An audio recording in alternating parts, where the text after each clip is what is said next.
2899페이지 다윗 왕조의 존속에 대한 내용인데 29장 1절 역대하 29장 1절 한번 보십시오.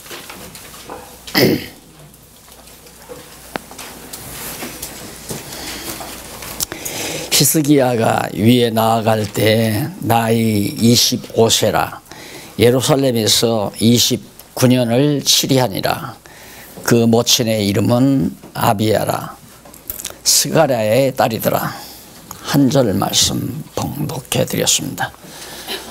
이 시기가 이제 히스기야 왕이 왕위에 오르는 시기가 그 아버지가 히스기야 왕 아버지가 지난주일 배우잖아요. 아수르를 의지해서 전쟁하다가 패배하고 실패하게 되죠. 그리고 이제 그 아버지가 죽습니다. 죽고 히스기야가 이제 왕위에 오르게 되는데 그 무렵이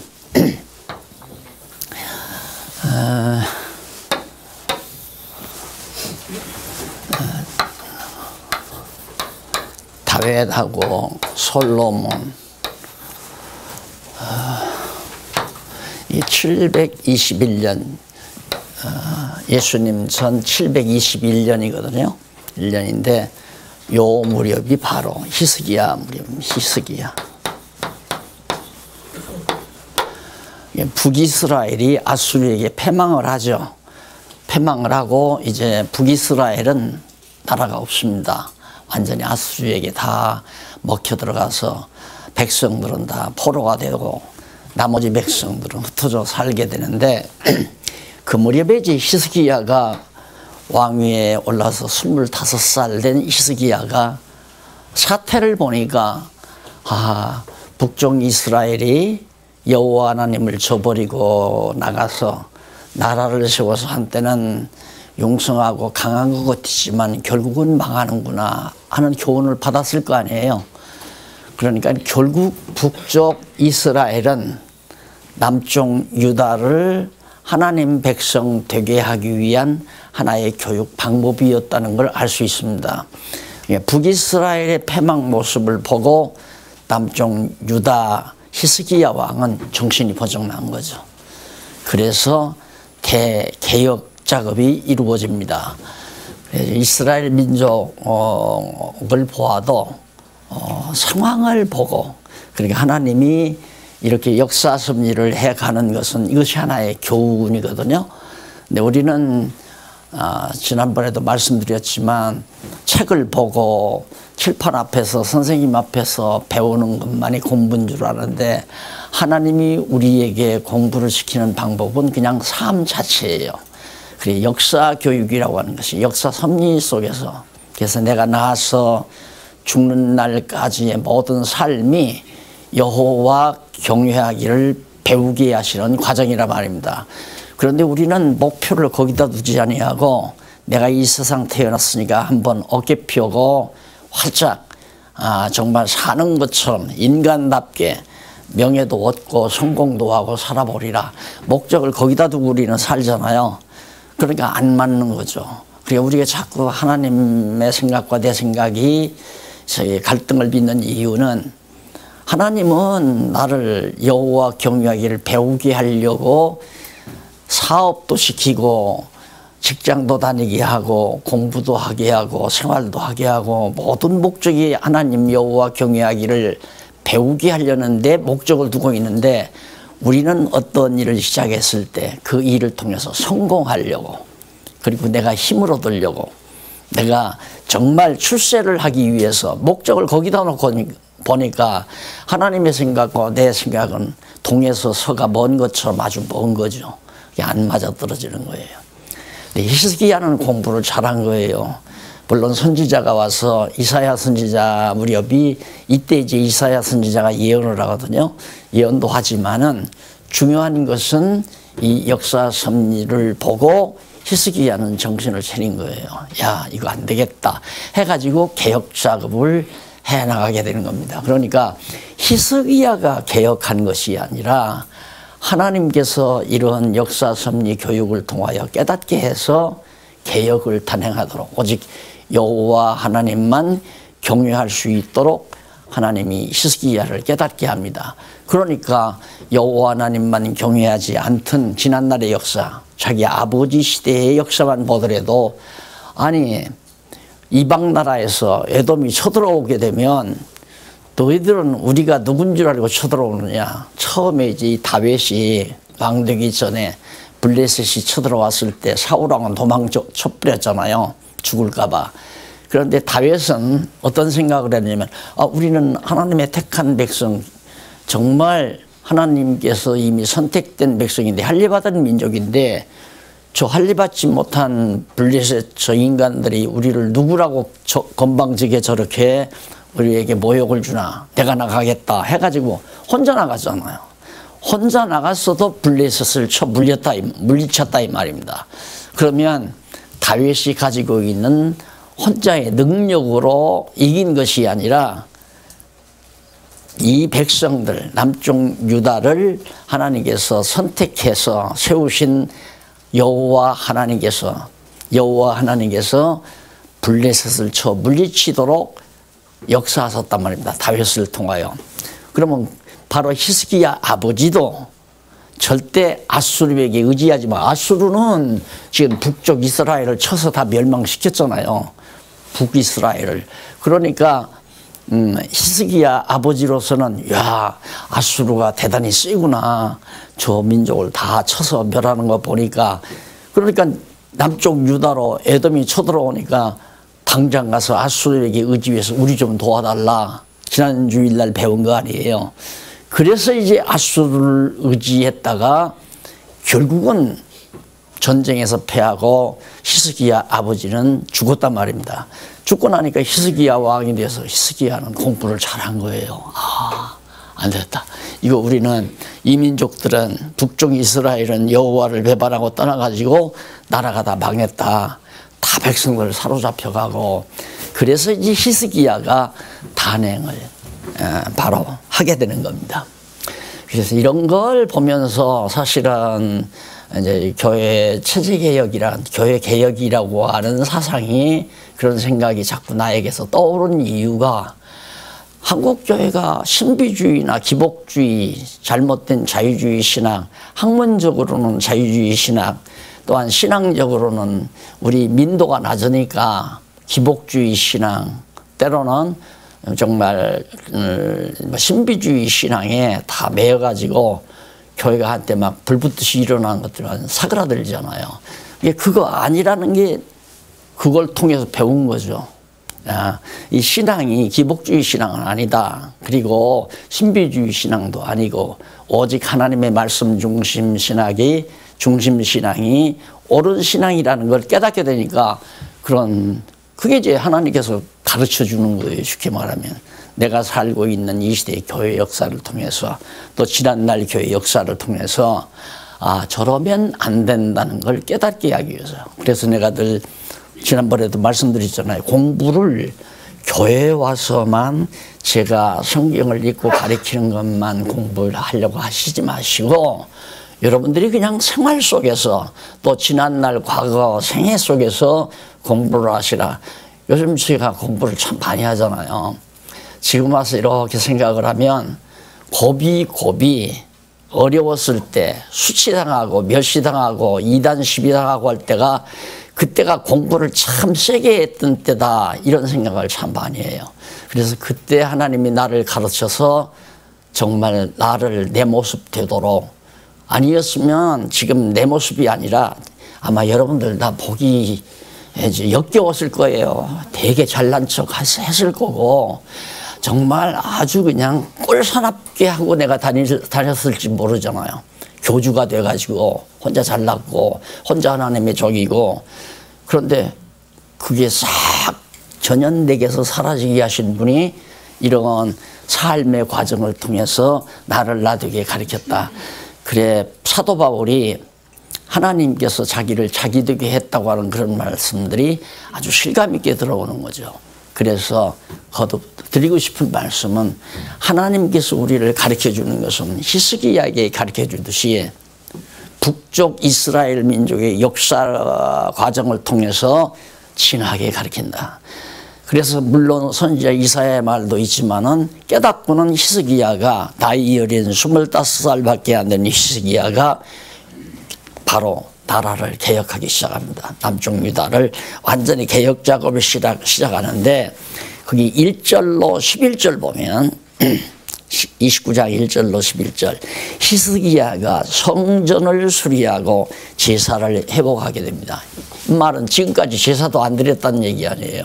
제사 안 드리는 이유는 이제 조금 내려가면 11조도 안 들어오고 돈이 안 들어오니까 레위인들에게 먹을 것도 안 대주고 그러니까 레위인들이 제사 드리는 것도 소홀히 여기고 또 성전도 뭐 그냥 망가쳐 놓으니까 판가쳐 놓으니까 형편없이 다 낡아져 버리고 이런 상태에 있을 때 바로 히스기야가 성전부터 수리하게 되죠.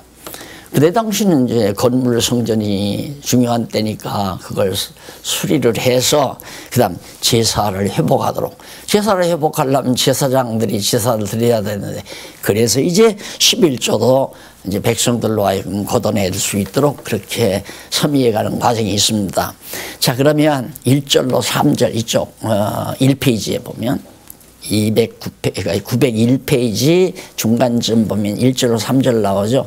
히스기야가 유다 왕으로 즉위하여 여호와의 전을 수리하는 내용이고 밑에 제일 밑에 4절로 11절은 히스기야가 제사장과 레위 사람들에게 여호와의 전을 성결케 하고 제사를 회복하려고 명하는 레위 자손들에게 왕이 명령을 하는 거죠. 당신들은 제사 드리는 것이 레위 자손들은 제사 드리는 게 임무 아니에요. 그러니까 그 일을 해라. 성전 수리하고 제사 드리도록 그렇게 해라. 그렇게 해서 결국은 아주 중요한 일. 그래서 개혁이라고 하는 것은 이제 이게 하나의 모형이지만 성전부터 깨끗하게 해야죠. 성전부터 깨끗하게 한다는 말은 오늘 우리에게 있어서는 교회를 정화시키는 일이죠. 깨끗하게. 그러니까 교회라고 하는 것은 건물이 아니잖아요. 건물 청소한다고 되는 게 아니라 오늘 성전을 이루고 있는 각 지체들, 그리스도의 몸된 지체들이 좀 더 정말 인간적인 모든 요소를 제거해버리고 하나님의 거룩한 뜻을 사모하는 마음으로 이렇게 점점 성결하게 마음이 청결하고 마음이 깨끗하도록 성전을 수리해 놓으면 그 다음에는 이제 제사 드리는 일인데 제사도 마찬가지 아니에요. 그리스도에게 완전히 이 그리스도가 몸된 교회의 머리시니까 그리스도에게 잘 연결만 돼 있으면 모든 사지백체가 머리가 명령하는 대로 머리가 지시하는 대로 움직이잖아요. 자기 생각과 자기 욕망대로 사는 것이 아니라 머리가 요구하는 대로 손발이 다 움직이게 되고 행동이 움직이게 되고 생활이 나타나게 되고 그래서 이게 바로 이제 산지사 아니에요. 이 교회 개혁이라는 다른 거 없습니다. 성전을 짓는데 뭐 다리를 전다거나 손이 짧다거나 손 하나가 없다거나 이건 몸이 건전하지 않잖아요. 성전을 깨끗이 정결하게 한다는 것은 정말 건전한 그리스도의 몸을 이루는 작업이죠. 그래서 억지로 하지 아니하고 머리가 지시하는 데 따라서 성도가 움직여 가도록 그저께 제가 지방에 번역 후원회 모임이 있다고 해서 간단히 왔는데 참 놀라운 것이 이제 타케 목사 우리 신문에 투고하는 목사님 한 분이 오셨어요. 그래서 이 교회를 개혁을 했는데 여기 지금 이분들 다 자원해서 번역을 해서 이방 민족에게 선교하겠다고 이렇게 많은 분들이 모였다고 그런 거 놀라더라고요. 그거 어렵잖아요. 그거 막. 복 받으려면 하나님의 일을 해야 된다. 축복 받으려면 하나님이 기뻐하시는 일을 해야 된다. 이렇게 강요해서 막 성도들도 열심을 내게 하고 그것이 이제 보편적인데 누구 하나 명령하는 사람 없고 누구 하나 정말 강요하는 사람이 없어도 다 각자 이거 값진 일이니까 하자 할 마음이 생겨서 온 거 아닙니까? 그게 바로 성전이 깨끗해지는 거죠. 그렇게. 그러니까 개혁 작업이라는 것은 우선 성전을 정결케 하고 정결한 다음에는 제사가 드려져야 되는데 제사는 이제 말한 대로 산제사. 모두가 다 목사 바라보지 말고 장로님들도 바라보지 말고 각자 자기 신앙 말씀 안에서 교훈 받아가지고 머리 대신 그리스도에게 완전히 자기가 이렇게 연결이 돼서 포도나무 가지가 포도나무에 붙어 있지 아니하면 꽃도 안 피고 열매도 못 맺는다고 그랬잖아요. 그러니까 포도나무 가지가 포도나무에 연결이 돼야, 뿌리에 연결이 돼야 결국 진액을 받아서 꽃도 피고 열매를 맺듯이 우리 성도들도 마찬가지예요. 머리 대신 그리스도에게 연결이 돼져야, 그래야 머리로부터 모든 지령을 받아서 생활이 움직여지는, 그게 이제 완벽한 개혁 작업의 중요한 과정이라는 거. 그래서 지금 시스기야만 이 시대의 역사를 통해서 그렇게 하나님께서 이렇게 개혁을 하게 하는 것이 아니라 오늘 우리들에게도 한국교회 또 세계교회의 이 침체되는 상황을 우리 눈으로 보게 해서 교회는 이래서는 안 된다. 하나님 말씀으로 돌아가야 된다. 말씀대로 해야 된다. 이걸 우리가 깨닫고 지금 시도하는 것 아니에요? 어제 그저께 만난 목사님도 잘못된 신학을 공부를 해서 이제 박사학위를 받은 거 아닙니까? 이게 보니까 아닌 게 아니까 이거 잘못된 거다. 아무리 유명한 세계적인 박사지만은 신학이 잘못됐다 싶어가지고 성경을 이제 집중적으로 연구하려고 하는 거예요. 목표가. 그래서 성경 연구원을 만들어서 성경을 연구하려고 하더라고요. 근데 알 수가 있어야죠, 성경을. 그래서 제가 성경을 모르는 이유 몇 가지를 얘기했어요. 번역도 잘못되어 있고 신구약 성경이 연결고리가 다 끊어져서 천하 없어도 그냥 성경을 모아서는 성경 알 수 없도록 돼 있더라. 내가 보니까 그런 얘기를 했는데 참 놀랍죠. 하나님께서 오늘 우리 이 시대를 사는 우리들에게 이런 시스기야에게 이런 환경이 열리듯이 우리에게도 무너져 내리는 교회의 모습을 보면서 이 거룩한 일에 쓰임받게 됐다는 것은 정말 우리가 받은 엄청난 은사라는 것을 다 바로 이 대목을 통해서 다시 한번 느끼게 되는 겁니다. 그 다음 29장 12절로 19절에 보면 히스기야의 명에 따라서 레위 사람들이 임무를 수행합니다. 히스기야가 이 나라 왕이 됐잖아요. 우리의 왕은 머리 대신 예수 그리스도니까 히스기야가 왕이 돼가지고 레위 자손들에게 전부 성전 수리하고 제사 드리도록 해라 하니까 그대로 다 순종을 했단 말입니다. 순종하고 따른다 이 말이에요. 이것도 다 하나님께서 그들에게 순종하고 따르도록 역사하셔서 귀한 개혁 작업이 잘 이루어지도록 역사하는 겁니다. 그 다음 29장 20절로 24절에 보면 히스기야가 전에 올라가 제사장들로 제사를 드리도록, 성전 이제 이 성전을 다 깨끗하게 수리를 했으니까 이 성전에 들어가서 제사를 드리도록 해라. 그래서 번제단에서 이제 제물을 잡고 피를 뽑아서 모든 제물의 성소에 가다가 피를 뿌리고 제사를 드리고, 그래 이제 제사가 회복이 된 거예요. 결국 신앙생활이라는 것은 산제사가 회복이 돼야 되거든요. 우리의 삶 자체가 하나님께 드려지는 제사가 돼야 되는데 그 원리는 바로 내가 얼마나 그리스도의 뜻을 따르게 되느냐 그거거든요.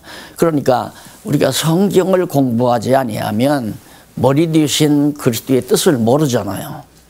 그래서 머리 대신 그리스도의 뜻을 모르니까 아무리 내 주변에서 일어나는 역사를 보면 그걸 보고도 깨닫지를 못해요. 예를 들어서 내 가정에 어려운 일이 부딪혀 왔다. 우환이 왔다. 하던 사업이 기울어진다. 몸에 병이 났다. 이런 것들을 보면, 그런 상황이 내 삶 속에서 이루어지는 걸 보면 느껴야 되는데, 깨달아야 되는데 성경을 모르면 그걸 못 깨닫는다 이 말이에요. 어제도 나주에서 오신 목사님이 나한테 그저께 얘기를 해요. 자기 막내딸이 하나 있는데 막내딸이 갑자기 췌장이 약해가지고 생명이 위태롭다는 거예요. 생명이. 그래서 그냥 하나님 공부 열심히 하는 목사님이거든요. 하나님 나에게 막내딸을 주었는데 이 막내딸이 이제 생명이 위태롭습니다. 그러면서 하니까 마침 그 좋은 식품을 개발하는 분을 만나게 됐대요.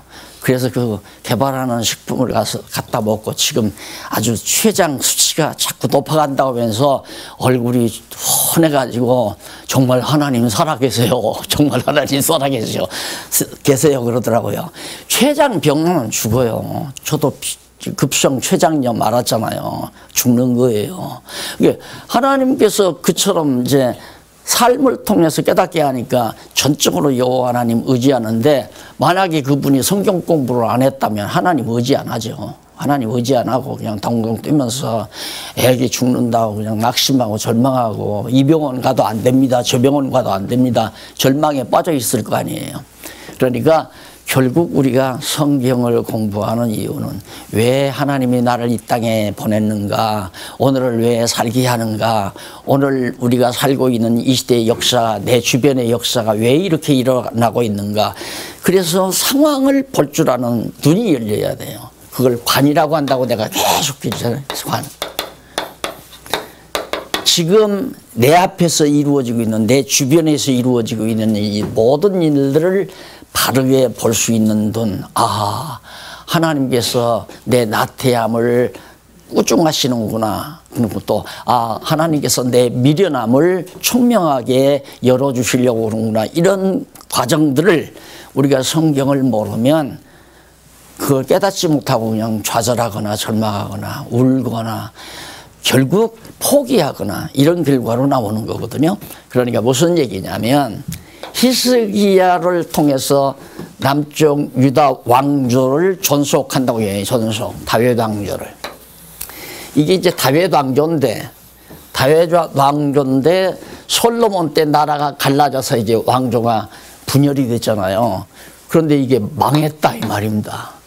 그런데 이 다윗 왕조는 그냥 하나님께서 계속해서 존속을 시킨다. 하나님이 존속을 시켜요. 그걸 하나님이 어떻게 히스기야로 하여금 깨닫게 해서 개혁 작업을 통하여 존속시킨다.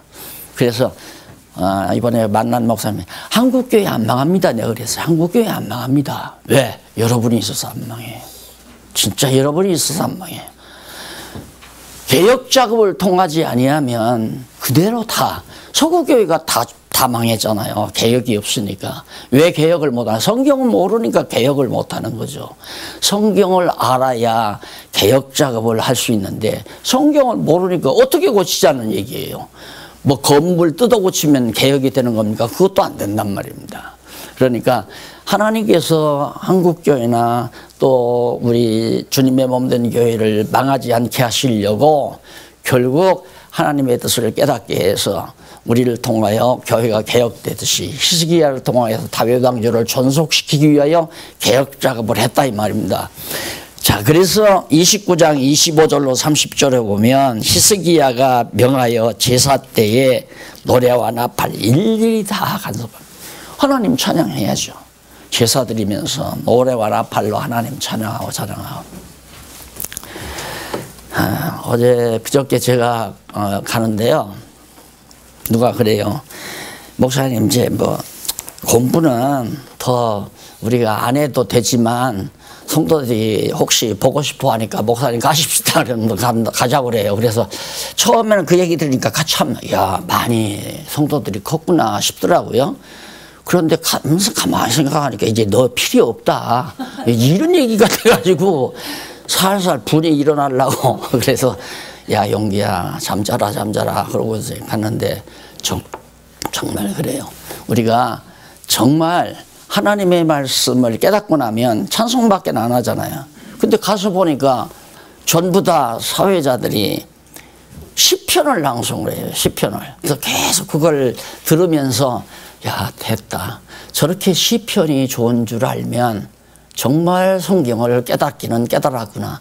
결국 여호와 찬양하라는 게 아니에요. 여호와 하나님 깨닫고 여호와를 찬양해. 근데 히스기야도 지금 나팔을 불면서 여호와 노래하도록 나팔을 불게 만드는 이런 작업이 지금 30절까지 나옵니다. 그리고 나서 이어서 29장 31절로 36절 보면 히스기야가 제물을 가져오기 위해서 제사를 드리죠. 그래서 헌신, 제물의 희생 아니에요. 희생. 그 다음 헌신. 희생과 헌신. 제사 드린다고 하는 거. 그래서 제물이 죽어야 되고 피 흘려 죽어야 되고 그리고 죽은 고기를 갖다가 제물로 불태워 번제로 드려야 된다 이 말이죠. 그러듯이 이제는 우리도 참 신령한 주님의 몸된 교회 성전을 깨끗이 이루게 되면, 깨끗하다는 말은 내 안에서 육체의 소욕 제거해버리고 시기 질투 미움 증오도 제거해버리고 오직 머리 대신 주님의 뜻만을 사모하면서 주만 바라보고 사는 삶이 이루어지게 되면 정결한 성전 아니에요. 깨끗한 성전이거든요. 깨끗한 그 성전을 통해서 결국 머리에서 오는 지령하는 모든 생각과 모든 결단력이 내게서 이루어져서 그대로 살아가는 삶이 누구를 위해서?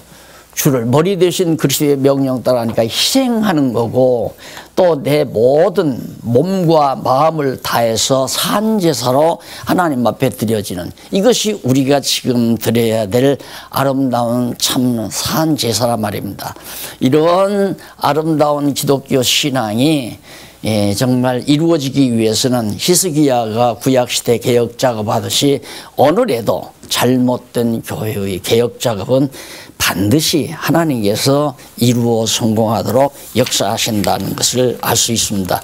그 다음 30장 1절로 9절 보면 당장 나오잖아요. 히스기야가 유월절을 지키려고 편지를 전국으로 보냅니다. 자, 그러면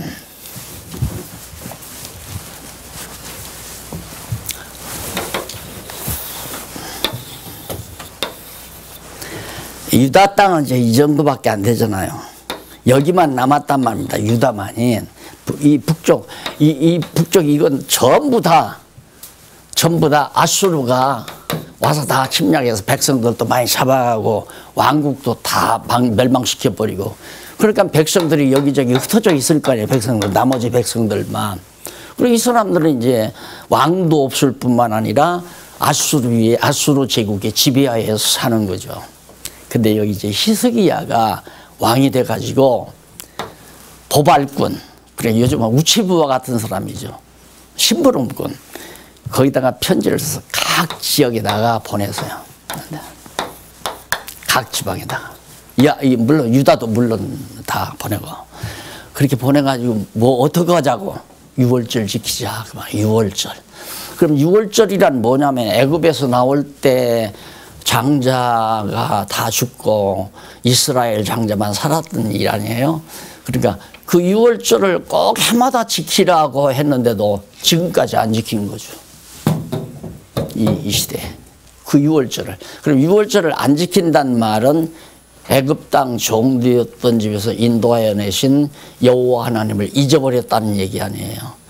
여호와 하나님을 잊어버리면 경외하고 살지를 않죠. 여호와 하나님을 왜 경외하게 해서요? 그러니까 히스기야 아버지도 아수르를 의지해서 나라를 유지하려고 하는 어리석은 생각을 한 거죠. 그런데 히스기야는 안 되겠다. 6월절을 지키자. 그러면 6월절 지킨다는 말은 거듭 얘기지만 애굽 땅 종되었던 집에서 우리를 인도하여 내신 분이 여호와다. 아버지, 왜 오늘은 양을 잡아서 피를 뿌리고 그리고 왜 누룩 없는 떡을 오늘은 먹어야 돼요? 하고 자녀들이 묻잖아요. 그러면 역사를 가리키는 거예요. 무슨 역사? 애굽에서 탈출할 때, 애굽에서 나올 때 역사를 가리키면서 하나님께서 열 재앙, 마지막 재앙을 통해서 우리를 애굽에서 해방시켰단다. 그래서 여기다가 나라를 세워서 우리가 살게 된 거다. 그렇기 때문에 우리는 여호와 하나님을 망령되이 일컬어서는 안 된다. 항상 여호와 하나님의 이름을 부를 때마다 애굽 땅에서 우리 조상들을 불러내 가지고 나라를 세웠다. 이걸 꼭 기억하라는 거죠. 그런데 그 유월절을 안 지켰으니까 백성들이 여호와 경외하기를 모를 거 아니에요. 그래서 히스기야가 전국으로 이제 법합을 꿀벌에서 다 와서 유월절 지키자. 이래서 명령을 했는데, 자, 30장 10절로 12절 보면 11절에 나오죠. 11페이지에 보발꾼을 비우셨으나 하나님께서 명령을 준행케 하셨다. 보발꾼이 가서 소식을 전하니까 이 사람들이 벌써 오랜 동안 여로보암 때부터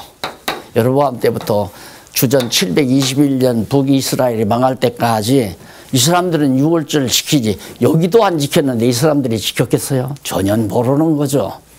그러니까 보발꾼이 가서 소식 전하니까 비웃을 수밖에 없어요.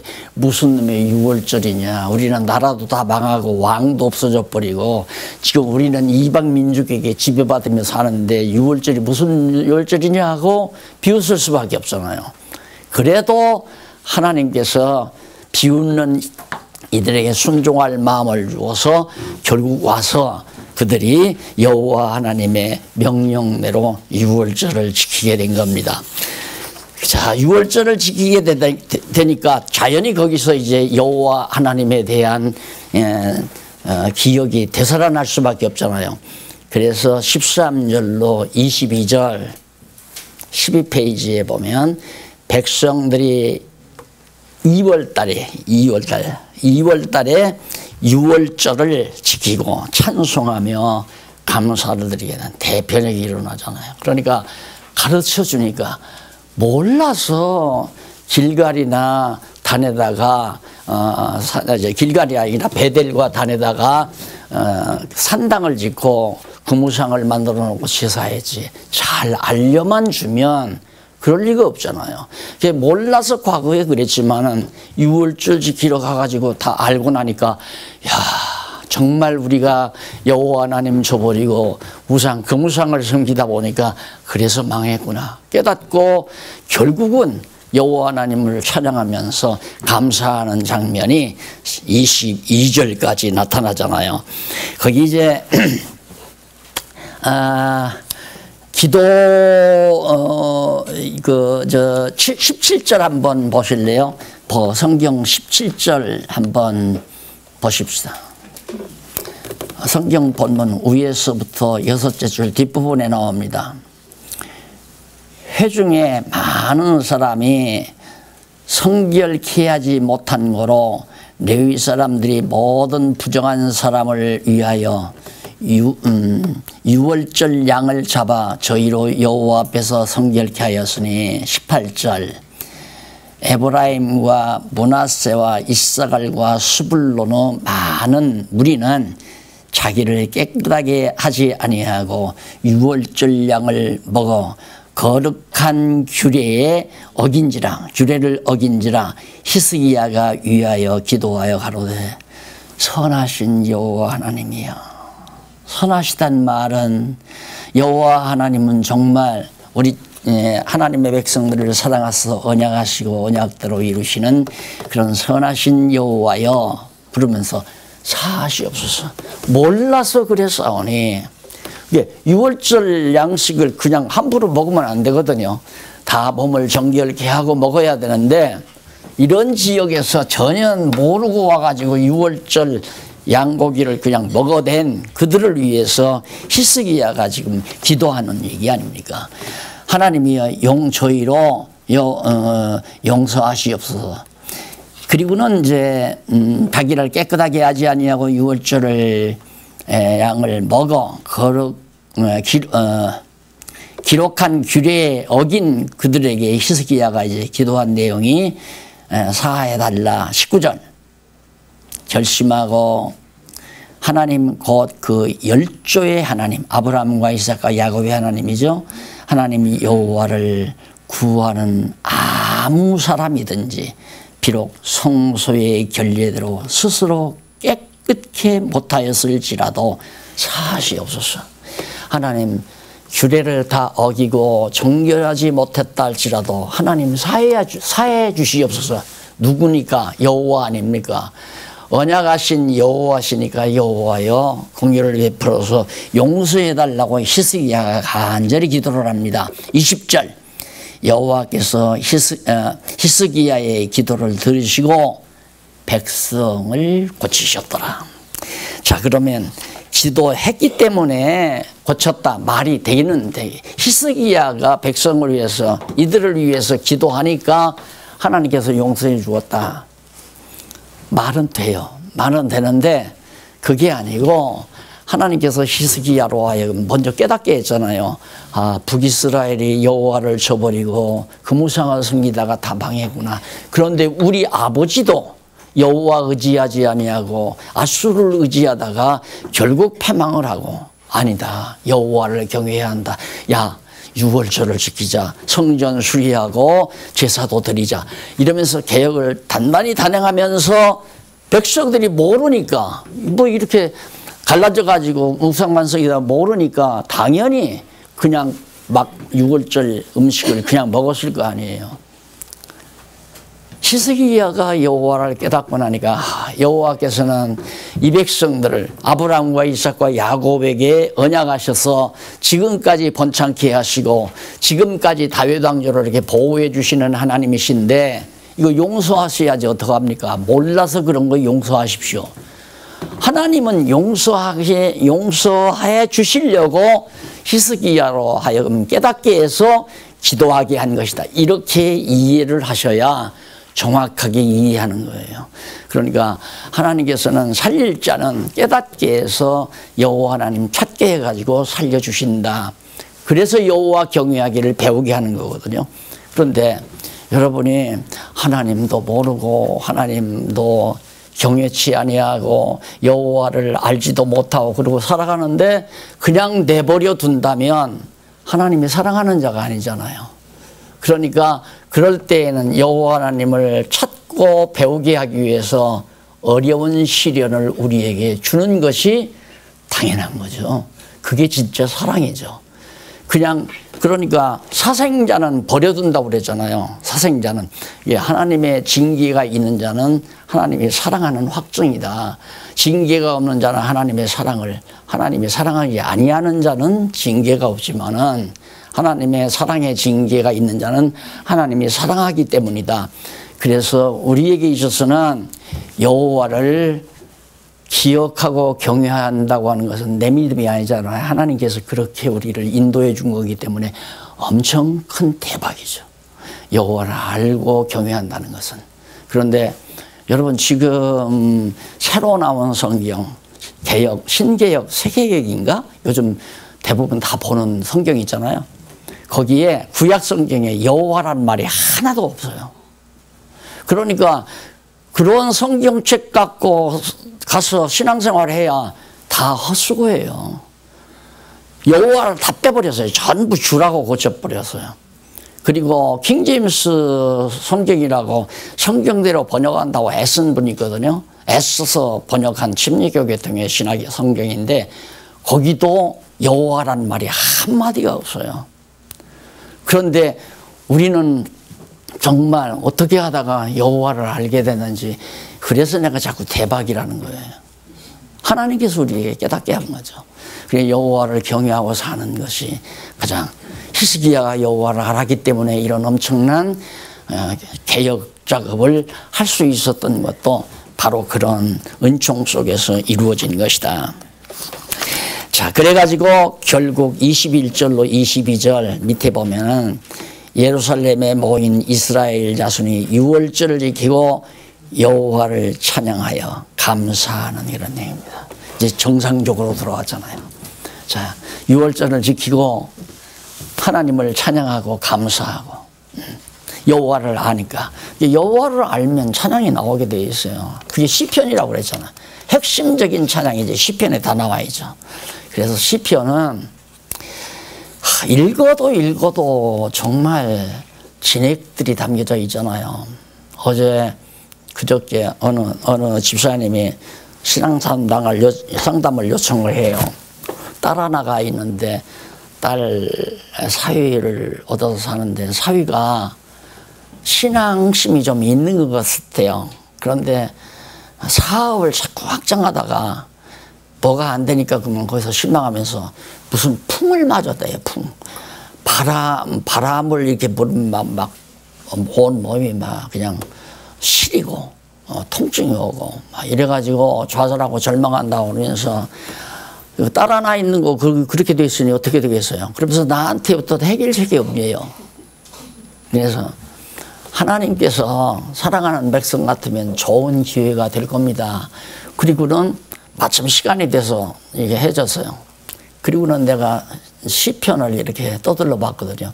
그런데 마침 131편이 나와요. 131편에 보면 내가 이루지 못할 기이한 일은 내가 하지 않습니다.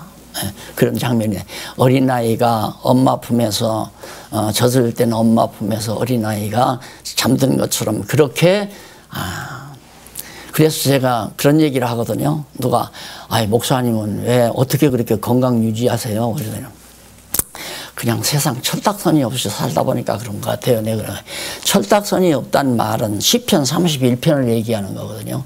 내가 그걸 읽고 굉장히 사람 되는데 큰 힘을 얻었습니다. 바로 그게 이제 다윗이 읊은 시인데 이루지 못할 일, 자꾸 큰 일. 그러니까 그 사회도 자꾸만 지금 현재 되어지는 일 열심히 하면 되는데 막 더 자꾸 늘리다가 결국 이제 거꾸러진 거예요. 그래서 너무 그렇게 욕심대로 하지 말고 그냥 이루지 못할 일 하지 말고 오직 엄마 품에서 젖을 땐 어린아이가 편안하게 평안을 누리듯이 그렇게 될 때까지 성경 공부를 하십시오. 그래서 메모를 해서 한 장 주었더니만 아마 그거 이제 사회에다가 전해줄 거예요. 그렇게만 되면 낫죠. 그 병도 왜 안 낫겠어요. 병이라는 게 전부 마음에서 와지는 건데. 그러니까 정말 하나님께서 여호와를 알고 산다는 거. 여호와를 알면 완전히 여호와를 의지하게 되잖아요. 이게 어제 주만 바라보나이다 그 말이 주라고 하지 말고 여호와만 바라보나이다 그 말이 제대로 번역된 거예요. 그러니까 여호와를 알아야 여호와만 바라보죠. 안 그래요? 그러니 우리가 오늘 이 시간에 모여서 여호와 다시 한번 또 이렇게 재확인할 수 있다는 것은 엄청난 은총이 아닐 수가 없죠.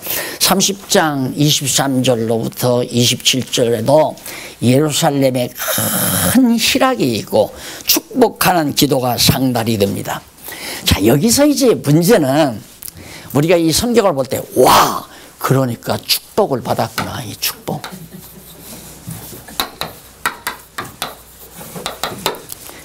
축복받기 위해서는 개혁을 해야 된다. 이렇게 접근을 하거든요. 그거 아니에요. 착각하면 안 돼요. 그러니까 내가 개혁을 하면 하나님이 축복한다가 아니라 하나님께서 복을 주시기 위해서 이제 개혁할 수 있도록 마음을 주신 거거든요. 그러면 왜 개혁하도록 해서 축복을 받게 하는가? 축복 누리며 살라고 하는 말이 아니에요. 우리가 이제 생각을 거기서 묻는단 말입니다. 축복을 누리며 너 즐겁고 너 잘 먹고 잘 살아라. 거기가 결론이 아니라 이런 과정을 통해서 여호와 경외하기를 잊어버리지 않게 하려고. 결국은 여호와 경외하는 것을 배우게 하려고 하나님이 이런 과정을 섭리해 가는데 우리는 과정 속에 빠져버린다며요. 그러면 이제 과정 속에 빠져버리면 거기에 취해서 또 하나님 여호와 잊어버려요. 지금까지 역사 공부한 게 바로 그거 아니에요. 하나님이 편안하게 해주면 하나님 잊어버리고 저 좋은 대로 살고. 솔로몬도 마찬가지예요. 이 솔로몬이 처음에 왕 됐을 때 얼마나 정말 순수했어요. 하나님 날 같은 거에 왕이 됐네요. 내 백성을 내가 어떻게 다스려요. 너 뭘 줄까? 아무것도 필요 없어요. 그냥 여호와 경외하는 지혜를 주세요. 여호와께서 어떻게 해주셔야 내가 백성을 다스리죠. 그 마음 가지고 그냥 살아야 되거든요. 근데 그러지 않잖아요. 하나님께서 또 그렇게 또 만들어요. 돈을 뭐하러 줘? 지혜 되려고 했으면 지혜만 주면 저는 좋은데 돈까지 줘버리니까 돈이 많이 있으니까 생각이 어들어. 야, 어떻게 하면 좀 즐겁게 살아볼까 이런 쪽으로 이제 생각이 돌아가 버린 거 아니에요. 그래서 말년에 솔로몬이 타락해서 나라가 이렇게 다 갈라지게, 이게 좀 하나님의 계획된 대로 다 되는 거죠. 그래서 처음에는 나도 그걸 몰랐는데, 야, 하나님께서 처음에 지혜 달라고 하니까 돈도 주고 명예도 주고 뭐 다 줬는데, 그래서 이제 그렇게 가르치기도 했거든요. 청소년들. 야, 솔로몬이 하나님께 지혜를 구하니까 막 돈도 주고 성공할 수도 있고 권력도 주고 다 주더라. 그러니까 그렇게 해라. 그게 뭐냐면 부자 되기, 잘 먹고 잘 살고 성공하기 위해서는 지혜를 구해라. 그렇게 가르친 거 아니에요. 그게 내가 잘못 가르친 거죠. 하나님께서 올바로 구한 것만 줬으면 솔로몬이 하고 싶어도 못하잖아요. 없으니까. 그런데 깨닫게 하시려고 돈을 몽땅 주어본 거예요. 그 돈을 주니까 돈 가지고 허튼 짓 하니까 망했잖아요. 그러니까 깨닫고는 나중에는 아들한테, 야 인마 너 딴짓 하지 말고 막 여호와 하나님 잘 경외해라. 그거 교훈한 것이 바로 전도서고 또 잠언서 아니에요. 그런데 르호보암 이 바보 역시 아버지가 그렇게 가르쳐 줬는데도 세금 몽땅 걷어서 난리를 치고 하다가 나라가 쭉 갈라져 버리잖아요.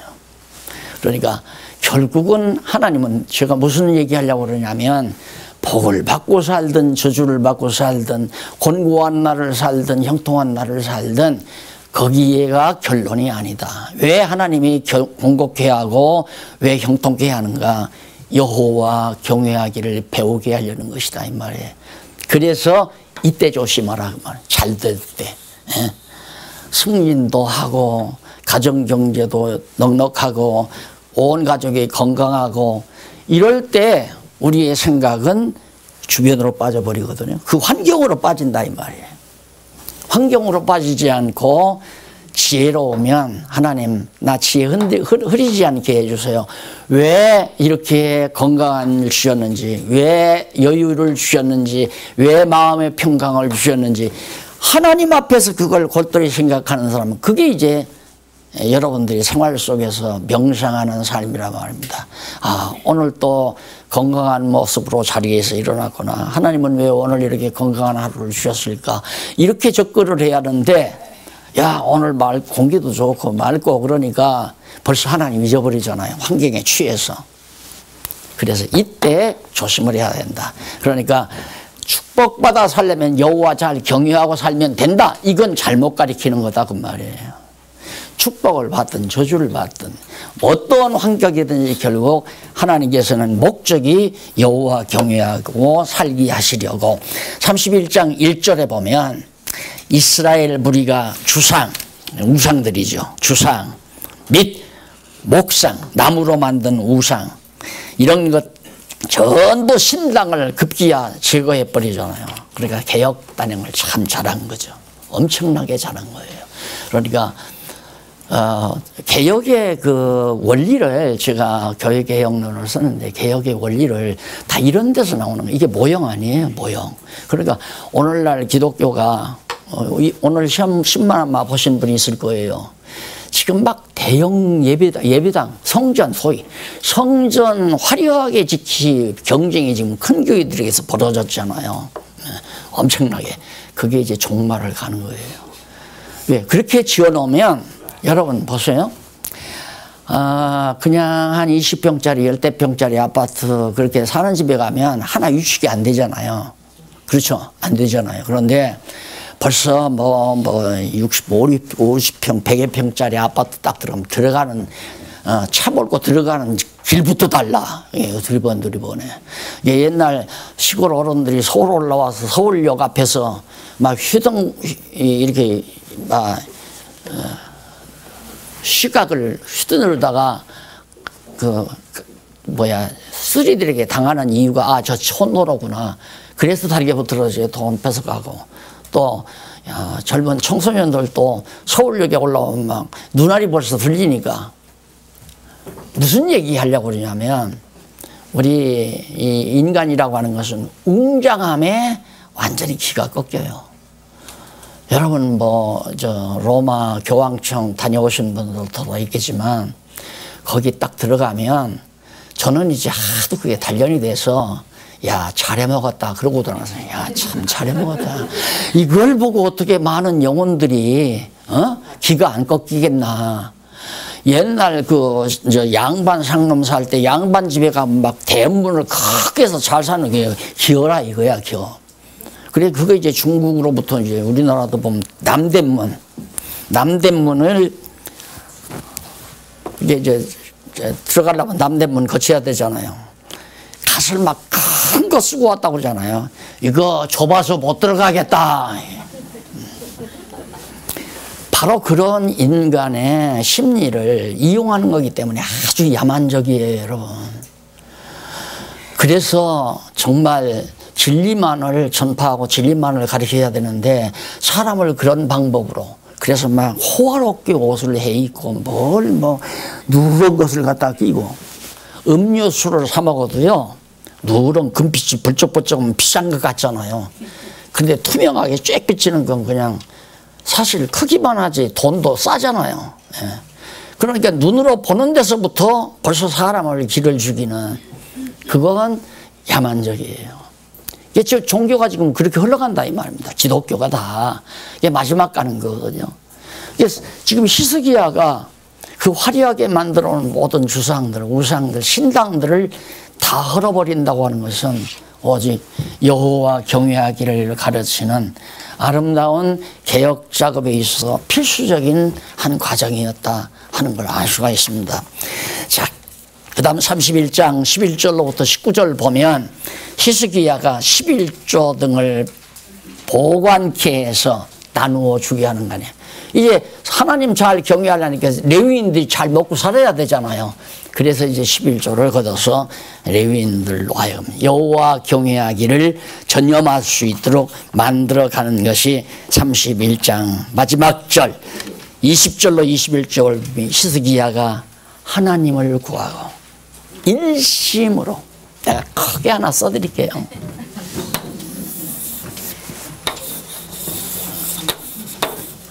일심, 한마음,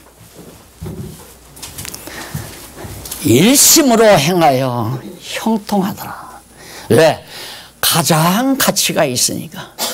사람은 가장 가치가 있는 곳에 마음이 모아지잖아요. 여호와 경외하는 것이 최고의 가치입니다. 기도하십시다. 살아계신 하나님 아버지, 오늘 우리의 마음을 한 마음으로 묶어주시는 것 감사드립니다. 오늘 우리 모두가 다 머리 되신 그리스도에게 온통 마음이 다 하나 될 수 있도록 역사하시옵소서. 예수님 이름으로 기도드립니다. 아멘.